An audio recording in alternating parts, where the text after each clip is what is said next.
بسم اللہ الرحمن الرحیم۔ السلام علیکم ورحمۃ اللہ وبرکاتہ۔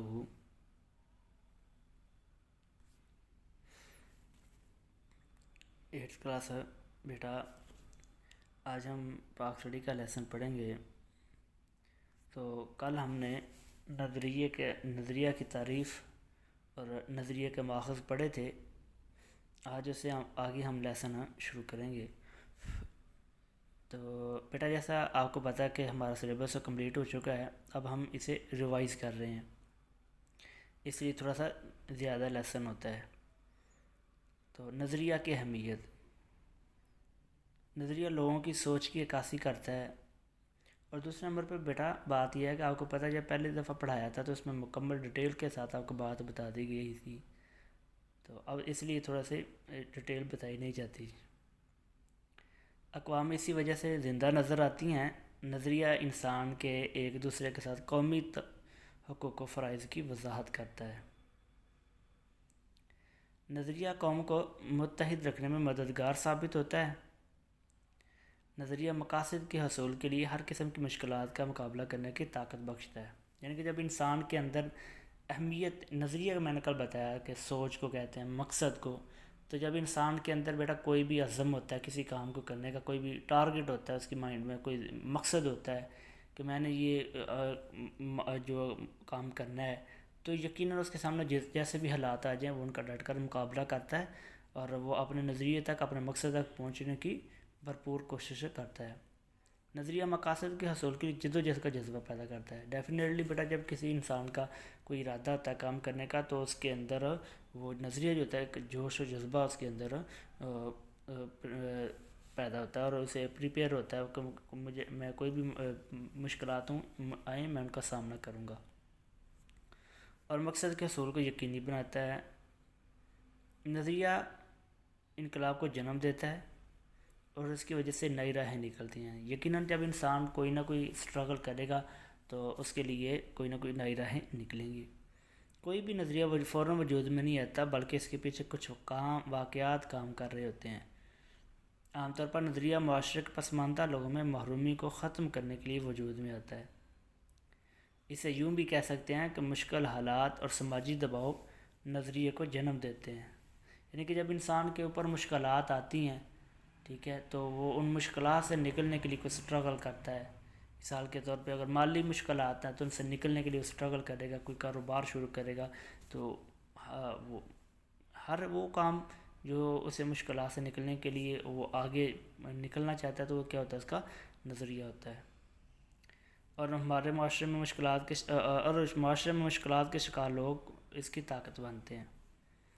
جس طرح امریکہ میں سیاہ رنگت کے لوگوں نے مساوی حقوق کے حصول کے لیے جدوجہد شروع کی، تو ان کا نظریہ مساوی حقوق کے حصول کا تھا، اور ایک لمبے عرصے تک بنیادی انسانی حقوق سے محرومی نے ان میں مساوی حقوق کے حصول کے لیے ایک نظریے نے جنم لیا۔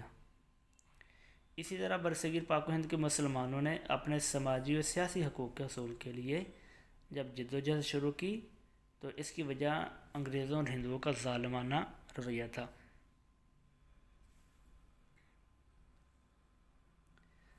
تو یعنی کہ برصغیر کے مسلمان جو علیحدہ وطن بنا تو اس کی وجہ بھی یہ تھی کہ انگریزوں کا اور ہندوؤں کا رویہ مسلمانوں کے ساتھ ہے، ٹھیک ہے، نہیں تھا۔ تو یقیناً انہوں نے پھر اسٹرگل کی کہ ہمیں ایک ایسا وطن ہونا چاہیے جہاں ہم آزادانہ اپنی زندگی بسر کر سکیں، اسلامی ثقافت کو اپنا سکیں، تہذیب کو اپنا سکیں، عبادات کر سکیں۔ تو یہ مسلمانوں کا ایک نظریہ تھا۔ لہٰذا ہم کہہ سکتے ہیں کہ ہر نظریہ کے پس پردہ تاریخ، روایات، رسم و رواج، مزاج، نفسیات اور مذہب جیسے عناصر شامل ہوتے ہیں۔ یہی عناصر کسی بھی نظریے کی اہمیت کو اجاگر کرتے ہیں۔ یہاں تک تو بیٹا جو ہمارا لانگ کوشچن تھا، پہلا نظریے کا ماخذ اور اس کی اہمیت وہ مکمل ہو چکا ہے۔ اب آگے نظریہ پاکستان کا مفہوم۔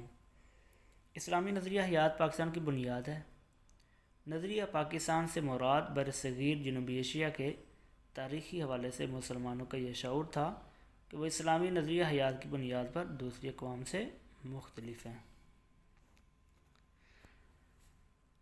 ایک موقع پر قائد اعظم نے فرمایا تھا کہ پاکستان تو اسی روز وجود میں آ گیا تھا جب برصغیر کا پہلا ہندو مسلمان ہوا۔ بیٹا آپ کو مکمل ڈیٹیل بتائی تھی. جب ظاہر ہے ایک بندہ مسلمان ہو گیا تو اس کا اب رہن سہن اس کے تہذیب و ثقافت دوسرے لوگوں سے کیا ہو جائے گی, مختلف ہو جائے گی. نظریہ کی تعریف کی روشنی میں نظریہ پاکستان وہ لائحہ عمل تھا جس کی بنیاد ایک خاص نظریہ یعنی اسلام پر رکھی گئی, جس کو واضح کرنے کا مقصد اسلام کو ایک تہذیبی, ثقافتی, تمدنی, سیاسی اور معاشی نظام کے طور پر نافذ کرنا تھا. یہ اس کے متعلقہ جو ہے نا وہ یہ ساری چیزیں. اب آگے جو ہے اس پیرے کے اندر ذیل میں نظریہ پاکستان کی تعریف پیش کی گئی ہے.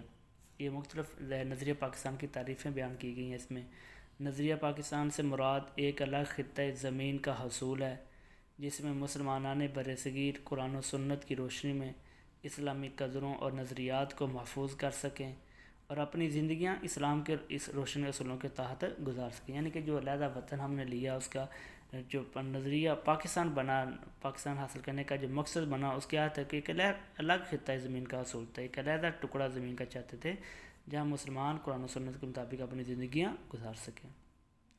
دوسری اس کی ڈیفینیشن بھی یہ بھی ہے کہ تحریک پاکستان اور تعمیر پاکستان کے مجموعی تصور کو نظریہ پاکستان کہتے ہیں.